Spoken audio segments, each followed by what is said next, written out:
हॉटेलमधील लिकर असेल किंवा परवाना असेल यामध्ये शासनाने जे अतिरिक्त करवाढ केलेली आहे त्या संदर्भामध्ये वसई तालुक्यातले जे हॉटेल असोसिएशनच्या माध्यमातून आज शांततेमध्ये प्रोटेस्ट जे आहे आंदोलन या ठिकाणी पुकारलेलं आहे आणि आज दिवसभरासाठी वसई तालुक्यातले जवळपास 300च्या वर जे हॉटेल आहेत हे आज बंद ठेवून हे सर्व हॉटेल व्यावसायिक जे आहेत ते एकवटलेले आहेत। या वसईच्या दत्तानी मॉल मध्ये हे सर्व जे हॉटेल व्यावसायिक आहे एकत्र येऊन या ठिकाणी आपल्या मागण्या ज्या जे आहेत हे तहसीलदारांना या ठिकाणी निवेदन सुद्धा देणार आहेत। व्याट जो 5% वरून 10% पर्यंत वाढवलेला आहे, त्यानंतर वार्षिक परवाना शुल्क जे आहे ह्या 10% वरून 15% पर्यंत करण्यात आलेला आहे।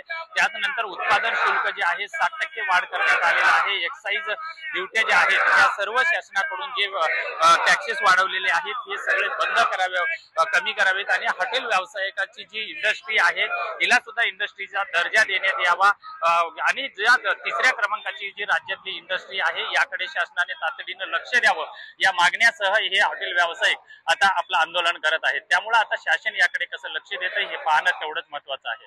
विजय गायकवाड, TV9 मराठी, वसई।